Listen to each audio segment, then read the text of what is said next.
Alors l'inspiration, on pourra en parler très longtemps, ça vient de tout un tas d'endroits variés et différents. Mais là, en l'occurrence, et comme dans la plupart de mes romans, en fait, ce sont vraiment les personnages qui m'intéressent le plus et ce sont eux qui donnent le ton, qui donnent le là et qui lancent l'histoire. Et c'est pour ça que j'aime autant écrire à la première personne, d'ailleurs, parce que ça me permet d'incarner les personnages un peu comme une actrice, de faire corps avec eux, je deviens eux, ils deviennent moi, dans un mouvement un peu étrange et qui confine quelquefois à la folie, puisque je deviens à moi-même une foule, puisque je suis à la fois tous les personnages. Et de fait, c'était cette idée d'un petit citadin déraciné qu'on envoie contre sa volonté dans une campagne perdue qui m'amusait, parce que moi, je suis une pure citadine, et si à cet âge-là, j'ai grandi à Lyon, maintenant je vis à Paris, j'aimerais bien déménager, mais plutôt du côté de Marseille pour être un peu plus près de la mer, mais j'aime vraiment la ville, et si à 15 ans on m'avait dit on déménage à la campagne, j'aurais été absolument mortifiée. Donc c'est cette idée-là qui m'amusait, et cette façon dont finalement résoudre l'affaire de la Maison des Pins va aussi permettre à la fois à Malo d'apprivoiser son nouvel environnement, de s'intégrer dans cette nouvelle vie, de l'accepter, mais aussi d'une certaine manière de faire enfin le deuil de sa maman.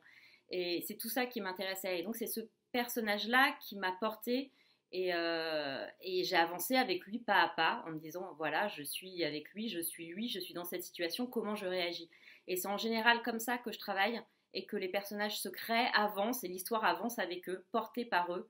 Et pour celle qui marche la nuit, la méthode, dirons-nous, n'a pas fait exception. Alors quand j'étais petite, j'avais pas de rêve complètement fou comme peuvent avoir les enfants, mais étonnamment, j'écrivais déjà. C'est-à-dire qu'en fait, je me suis mise à écrire à partir du moment où j'ai su lire, et dès que j'ai su lire, j'ai tellement aimé lire que moi aussi j'ai voulu raconter des histoires. Donc à 6 ou 7 ans, je commençais déjà à écrire des petites histoires dans mes cahiers, et puis je n'ai jamais arrêté. Et ça a commencé à devenir un peu plus sérieux pour moi au collège, à peu près à votre âge, où j'ai commencé à faire des nouvelles un peu plus structurées, à les faire lire à mes professeurs de français avec qui je m'entendais bien, etc. Sans évidemment me dire que j'allais en faire un métier, sans me dire que j'allais devenir écrivain. Pendant très longtemps, j'ai fait des études pour devenir professeur de français. Et puis au dernier moment, juste avant de passer le CAPES et aux grandes dames de mes parents, j'ai dit ah, tant pis, j'abandonne tout et je vais essayer d'écrire des romans. Et en parallèle, je me suis mise à écrire aussi des scénarios parce que j'avais des amis qui étaient dans des écoles de cinéma. Et donc, avec eux, je me suis un peu formée sur le tas en travaillant sur leurs courts-métrages, etc. Donc, depuis, j'ai les deux casquettes.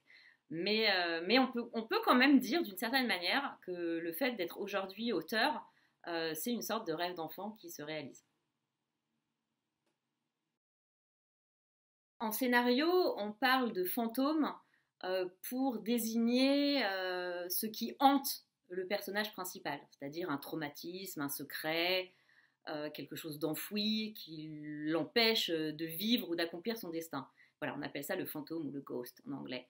Et j'aime bien cette notion, ça me plaît beaucoup, cette idée que nous sommes tous hantés par quelque chose, par notre passé, etc. Après, est-ce que je crois vraiment aux fantômes? Non. En tout cas, pour l'instant, il m'est rien arrivé de paranormal dans l'existence.